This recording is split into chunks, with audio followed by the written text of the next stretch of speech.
Когато тръгвам към върховете, никога не ги броя кой подред ще бъда там стъпил. Важното е по-скоро да бъде изкачен, отколкото кой подред ще бъдеш.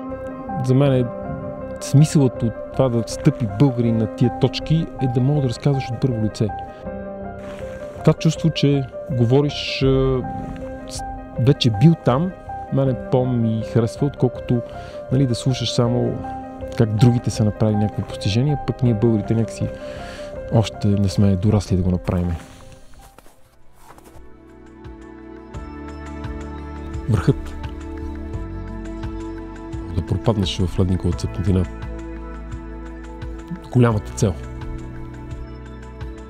Някой, с който ти е кеф да ходиш навсякъде и да си искаш пак да ходиш.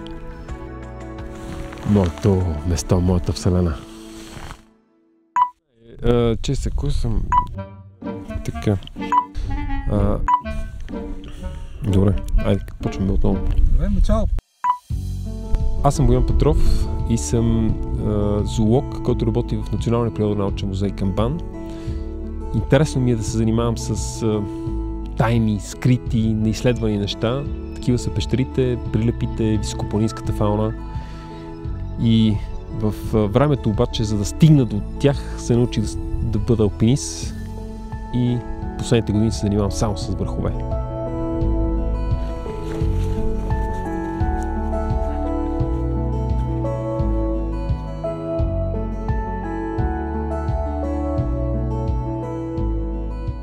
Първи връх, който след копитото направих, това беше Камен дол. Камен дол е точно тук, сега където се намираме. И го изкачихме без пътека, просто през камъните нагоре се събрахме една банда от квартала и го качихме. И тогава видях, че всъщност това далеч не е най-високия връх, защото от Княжево, като го гледаш, ти гледаш Камен дол и си мислиш, че планината свършва там. И осъзнах, че това ще... оттам те първо има още много ходене за върха.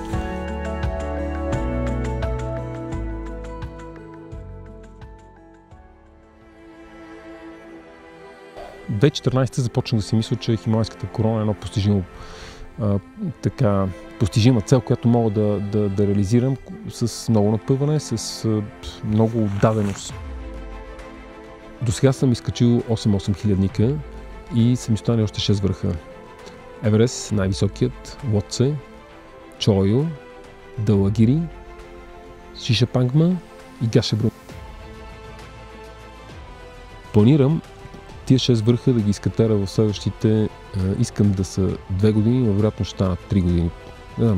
Слагам си една година резерва, за да не се напрягам, ако не го направя поради някаква причина. Дори сега като ме питат с кой ще е последният връх, дали ще бъде най-високият Еверест, не, както дойде, защото Хималайската корона някакси не мога да я планираш как и се слагат диамантите по нея. Когато ги сложиш, те ще се видят.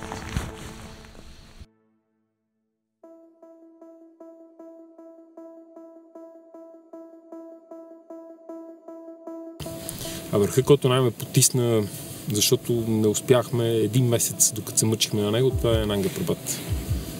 Той има вид на лесен връх, зелен базов лагер, всичко му изглежда лесно. В лагера има магаренца, кученца, кокошки понякога, козички се разхождат и ти си мислиш, че е лесна работата. Не, точно там се оказа, че е най-зловещо и най-празно тя е наречена планината убиец, защото едно разсейване ти коства живота.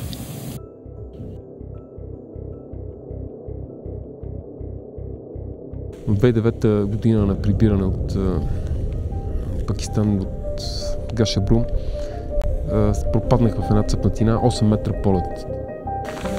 И долу вече, като яхнах, така буцалет имаше насред цепката. Страхотен късмет там да попадна точно на тази бучка лед. Знаех, че ще намерят обаче, защото си бях оставил раницата до раниците на другите. Вързаха ме и оттам нагоре ме теглиха с въжето, обаче толкова горе шерпската сила беше толкова голяма, че щях да си разбия главата в леда, защото пробих нова дупка на излизане. Така просто беше дъгата на въжето и си викам, да паднеш в цепнатина и после да излезеш с бушон на главата.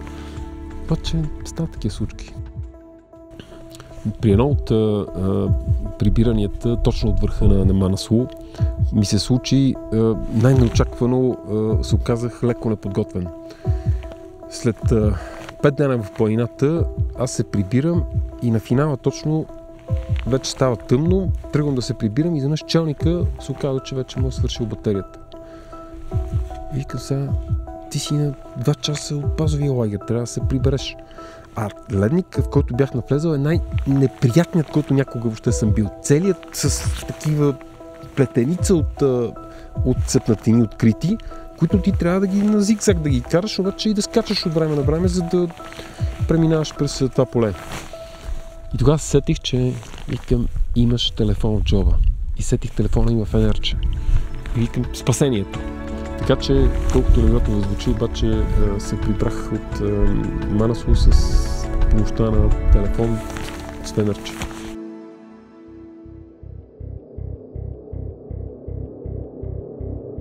Ама аз никога нямам мрачни мисии. Ами, те никога не ми минават през главата. На мен е просто тая част от биографията, от моята същност, тя не ги включва. Няма черни мисли. Няма черно бъдеще. Няма и черно настояще. Става понякога черно, но... Черни мисли. Няма, бе. Как черни мисли? С черни мисли живее ли се?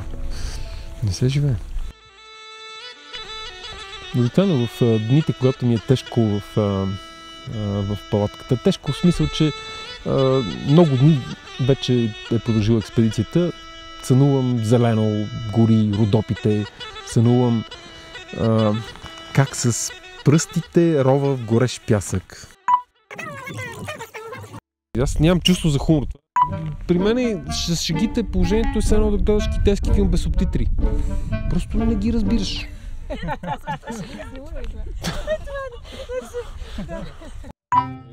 Честен, кой съм? Злок. Злок, изследовател, пещерняк. Хибрид, който се занимава с алпинизъм. Всъщност, май никога не съм се чул с какво се занимавам, дали с растения, с животни. И то поради факта, че растенията не ме привлякоха за това, че са статични. Бях 15 годишен в кръжок в зоопарка и Петко, който ми показа как се ловят пепелянки. Там на место той просто ги фащаше така и ги изваждаше от хръсталаците и аз така гледах и към това е отровна змия, виж как той лесно я извади, значи и ти можеш. И точно на няколко месеца по-късно вече аз умело боравих с изваждане на змии. Най-тежкият случай с животно е, че ме охапа една осойница. Брах си боровинки на осоголо. Звучи много така тривиално, обаче висок храст над мене, аз тръгнах да бера боровинките и тогава самата змия беше отзад и ме клъвна ето за пръста. Но беше момент, в който аз знаех, че няма да умра. И на другия ден обаче постъпих в Пирогов с птоза на очите, се казва, падат от клепачите. Това е подобно на отравените с метилов алкохол. Там, като ме приемаха в санитара, викам, че алкохола на никой не прощава. Аз викам, аз съм по друг сюжет тук. Моето место, моята вселена. Халюцинациите са почти задължителен елемент на връх, който е над 8500, когато го правиш без кислород. Главата ти почва да чуваш неща, които ги няма наоколо. Хора, които те командват, хора, които ти казват погледни за другия камък. Едно такова леко недиалогично, обаче позитивно, че те бута напред. Не ти казва нещо да се откажеш, обратното да направиш следващата крачка. Ако ме питат сега, кое ти е по-важно, дали сега това, което живееш или това, което ще бъдеш, ми двете са важни.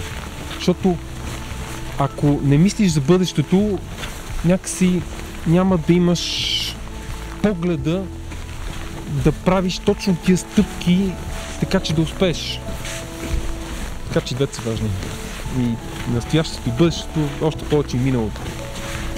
Защото и миналото носи със себе си знанието, което трябва да стъпваме върху него. За промените и за наследството, което искам да оставя, още не съм мислил, защото